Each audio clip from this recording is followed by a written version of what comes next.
Chapter 13, Silk Sheets and Sunset Dreams.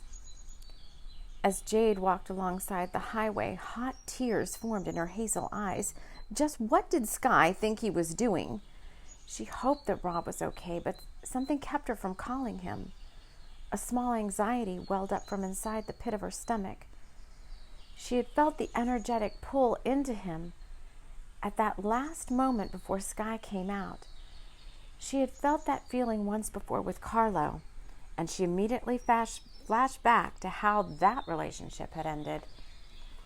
She didn't want to go to that dark place that she had descended to after she had left Carlo's villa.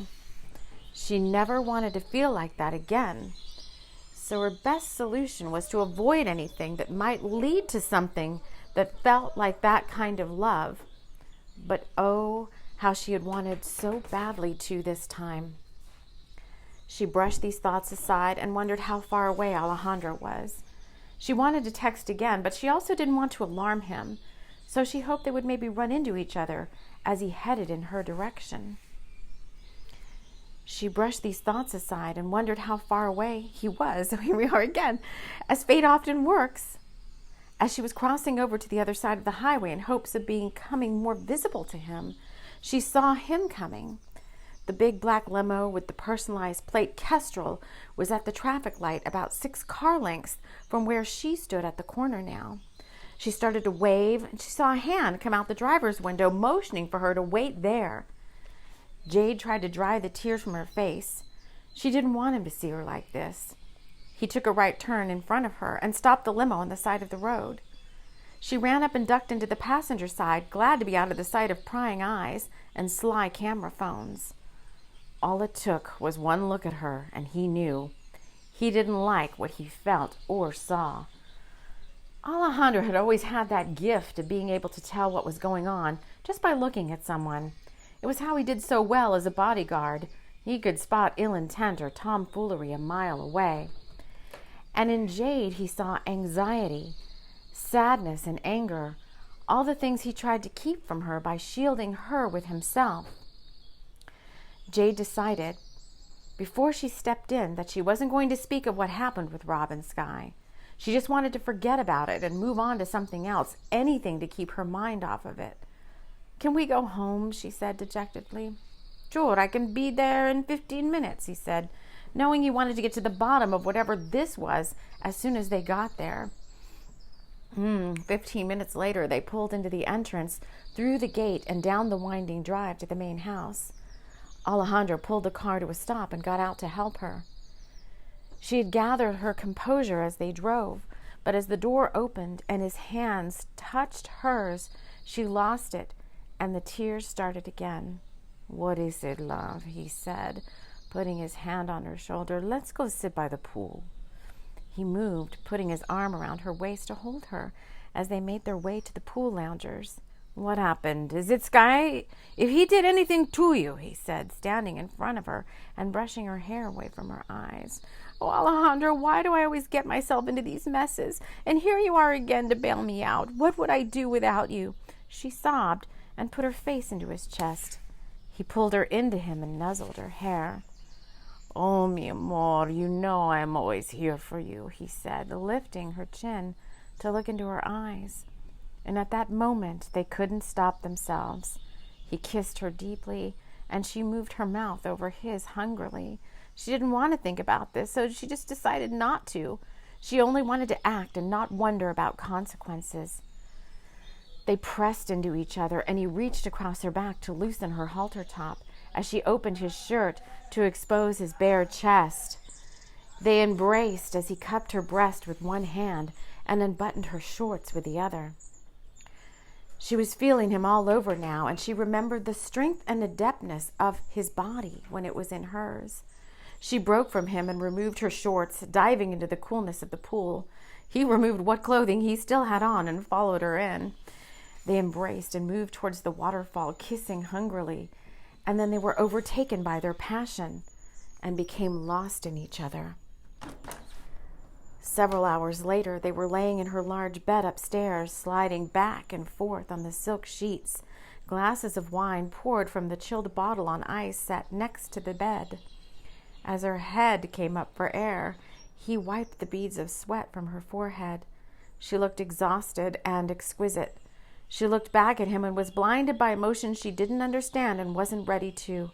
She sat atop him, and they laughed now at their silliness. "Well, here we are again," she said, seriously for a moment. "I don't want to talk about it," she said, knowing it might lead the conversation somewhere where they had to talk about their feelings for each other. He knew what she meant. They had agreed long ago not to do this again.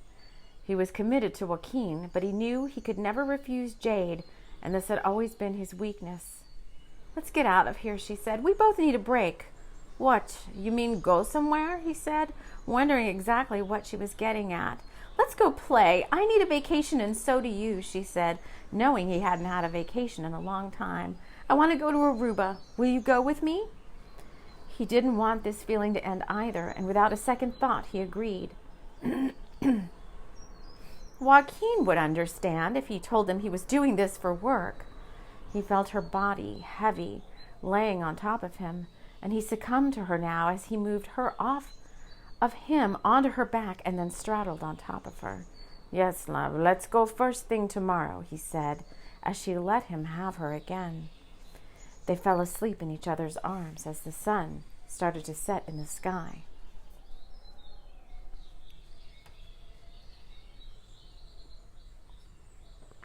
Several hours later, Logan's Jeep pulled into the entrance of Jade's estate. "She's usually not here," Jenny said to Logan, referring to Jade.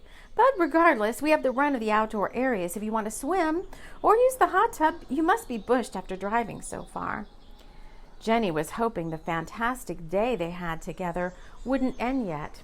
"You know, that sounds great," Logan said, knowing he wasn't ready to end this day either. "I don't mind at all. We have extra swimsuits and everything we need," Jenny said, noticing that the limo was parked haphazardly in front of the big house. "Well, it looks like Jade and Alejandro are here, so you can meet them too," Jenny said, wondering where they were as Logan parked the Jeep beside the big car. "Is this her everyday car?" Logan asked in disbelief. "Yeah, she likes to go in style. Plus, it's easier for her to have a driver and some privacy," Jenny said, still wondering about the two. When she stepped down from the Jeep, she felt a strange sense of urgency and passion around her that she wasn't quite sure how to interpret. "Let's go inside my place and we can change there. I think Jade's inside the big house, but I don't want to disturb her. I don't go in unless she comes out first. We just respect each other's privacy that way," Jenny said. She picked a polka dot bikini from her closet and gave Logan some trunks that they kept for extra guests. As he changed in the bathroom, Jenny thought back to Jade the other day and how she had unabashedly jumped naked into the pool. It had clearly turned Rob on, even though she didn't mean it that way. She was just being her true sexy and sensuous self. Again, Jenny wished she could be more like Jade, but her thought was interpreted maybe, and interrupted by Logan. "I poured us some kombucha and I put a few snacks out," Jenny said, noticing that Logan was watching her.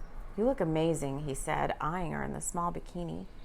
Jenny noticed that he was quite muscular, and with his shiny brown shoulder-length hair, green eyes, and ruddy complexion, he looked like a modern cowboy. She had always had a thing for cowboys. They made their way outside to the pool area, and Jenny noticed that there was still no sign of Jade. The night sky over the ocean was bright with stars, and Logan stopped to look around him. "Your friend has really made something of herself to have a place like this," he said, even though pretentious settings were not his thing. He preferred open green spaces and ranch lands to a sprawling estate any day. "Yes, I've known her since we were in school, and deep down this has always been her dream. She's quite good, you know." "Well, you're pretty great yourself," Logan said, looking down into her light blue eyes. "Thank you," she said, realizing he might be hitting on her. She hadn't thought past what they would do at this point, so she decided just to let the moment flow and not try to interrupt anything with anxious thinking about how things were going to go. She decided long ago that her soulmate might not be on this side, that he might be waiting somewhere in the spirit realms for her, so she had given up on looking for love. She figured she would know him when she saw him, like in those movies where two people meet for the first time and it's love at first sight with the heat and the passion that goes along with it. She didn't realize that sometimes a love like this comes slowly, exposing itself in the small, sweet moments.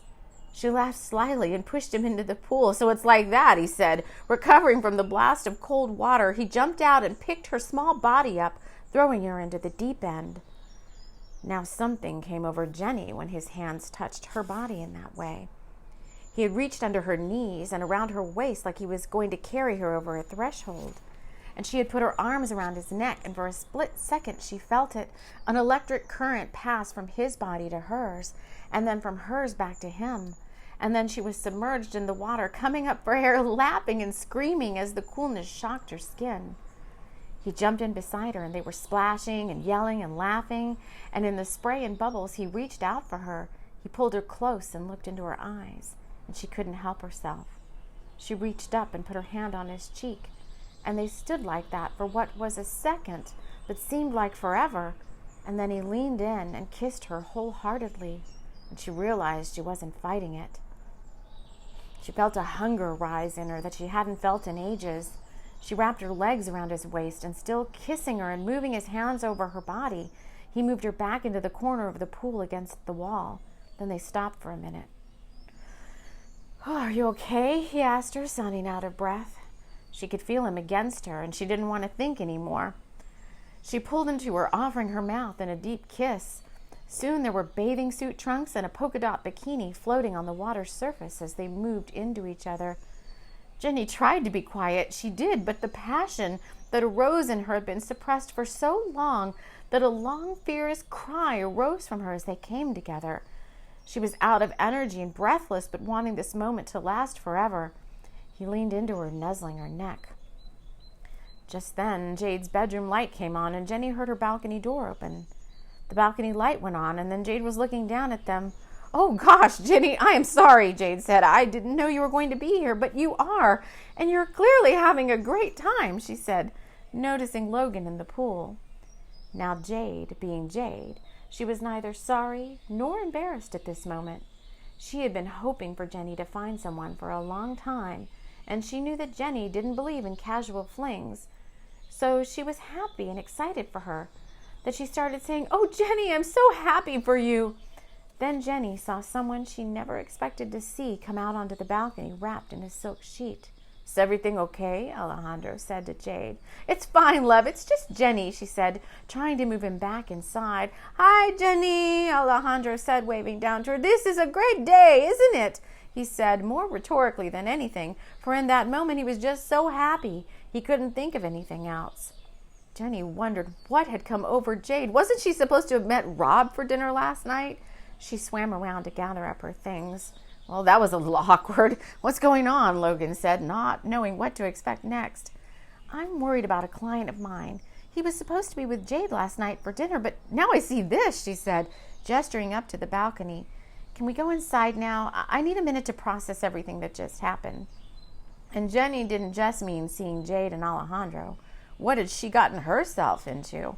She liked Logan, and she didn't want this to be a casual affair. They grabbed thick cotton towels and headed back to her apartment. Logan himself was also trying to process all that had just happened.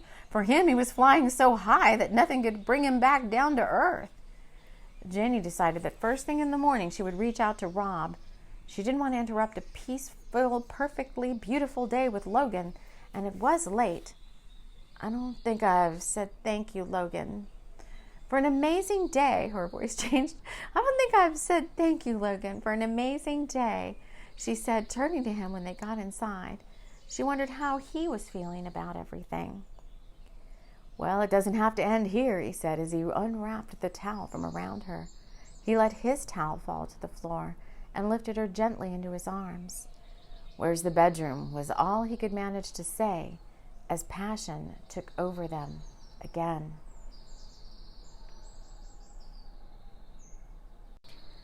Chapter 14, Tahoe. The last hours had been a blur to Rob as he had managed to check out of Soul Step without encountering Sky again. His whole stay had been comped as Sky's way of getting rid of him quickly, he thought. He wasn't sure what had happened to Jade, and he wanted to reach out to her, but he didn't know what to say. What if she rejected him? What had Sky already told her about him that might turn her against him? He didn't know. What he did know was that Jade Monroe could definitely take care of herself. So he decided instead to focus on his disappointment with how he had handled everything. What was he thinking, that Jade might be interested in him like that? He knew that relationships never worked out. But oh, had he wanted to go there with her, just once to see how it would be. And he was so close.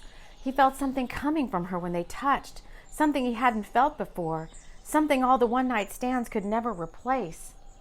But screw it, he thought, this is how I roll.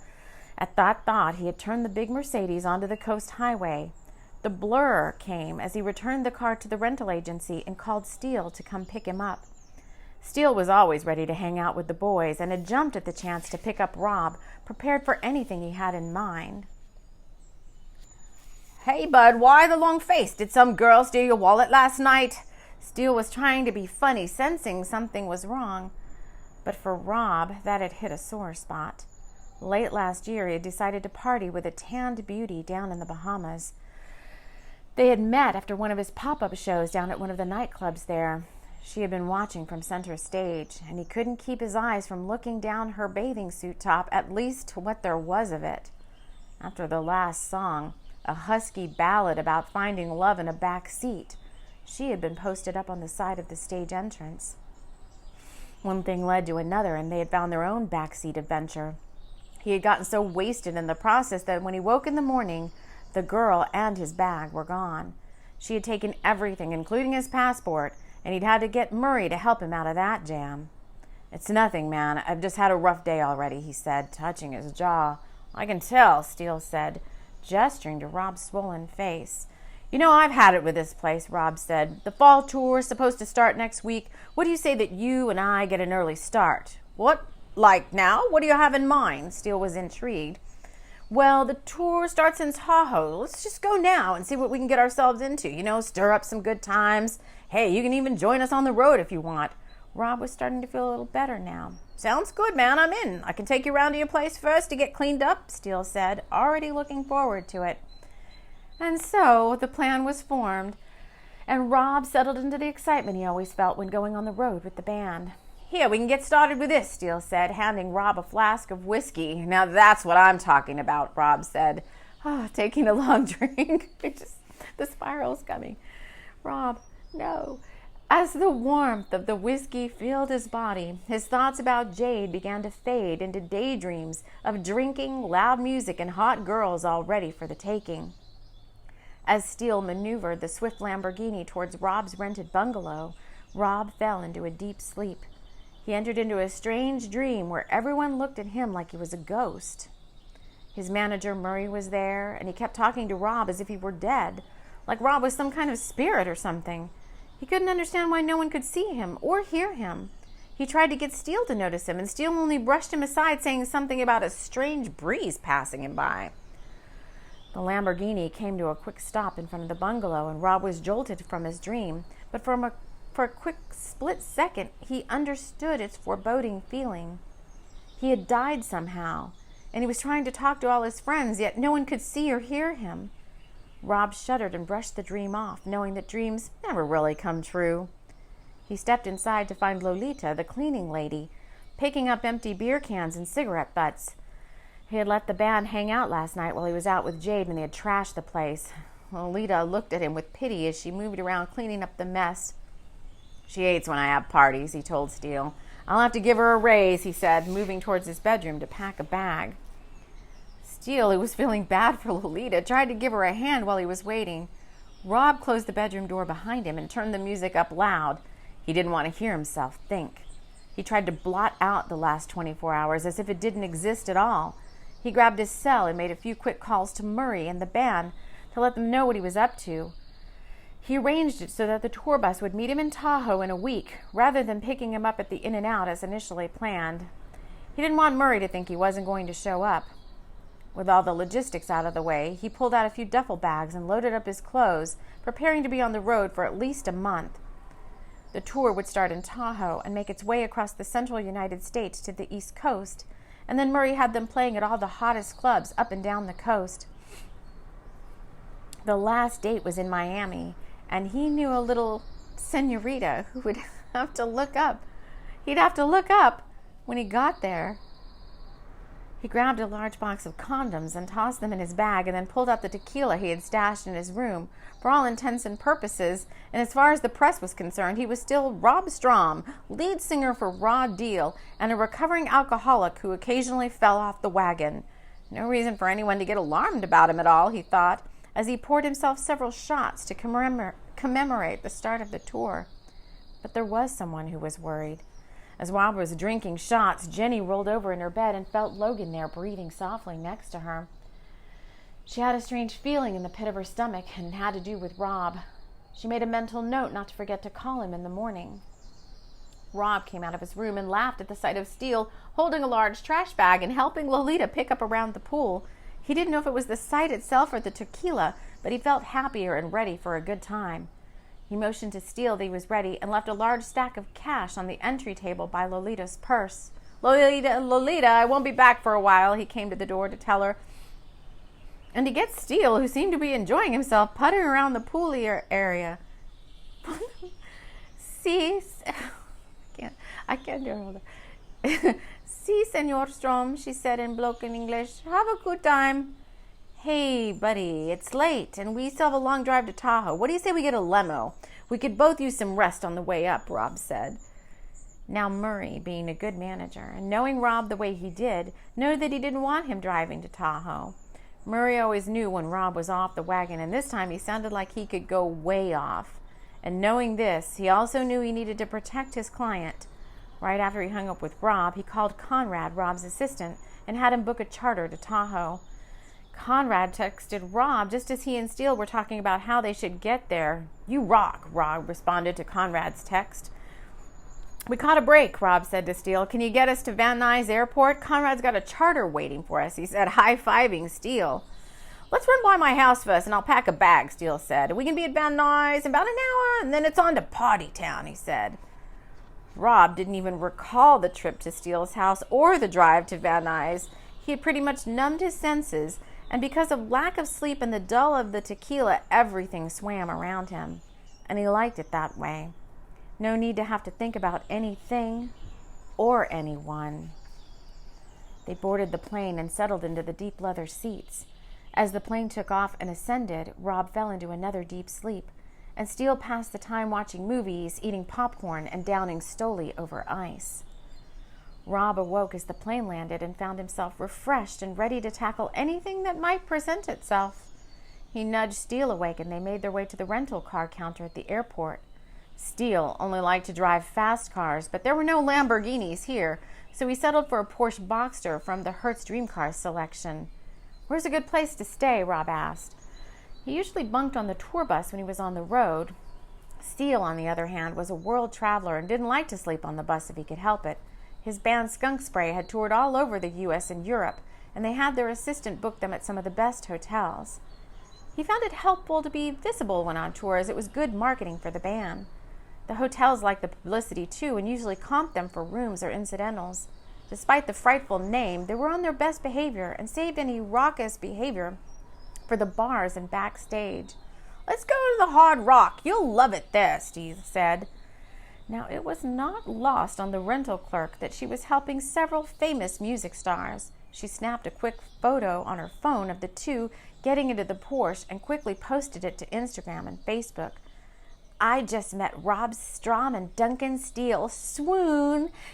Hashtag skunk spray. Hashtag raw deal. Hashtag I'm in love," she posted with several heart emojis. She's so in love she can't talk either.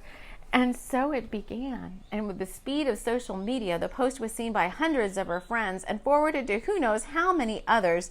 And within minutes, anyone who cared or knew or cared that Rob and Steele were in Tahoe. The Porsche peeled out from the parking lot and was parked in the valet area of the Hard Rock Hotel 30 minutes later. Steele handed over the keys to the valet and had their bags taken inside. He checked them into his suite and looked around to find Rob already talking up two girls in the lobby. "Hey, Steele, this is Tamara and Megan," Rob said, introducing the two girls who couldn't be more excited to be noticed by the star. "They want to go to breakfast with us," Rob said, already hoping for a Bloody Mary to ease his anxiety. "Let's go and load this stuff. I don't know about you, Rob, but I could use a shower. How about we meet you girls back down here in about an hour?" Steele said on behalf of Rob. Just then Rob's cell rang, and he saw Jenny's name come up. "I'm here to have fun," he thought to himself as he pressed decline on the call. He wondered why she was calling him on a Saturday morning, and for a split second, his mind went to Jade.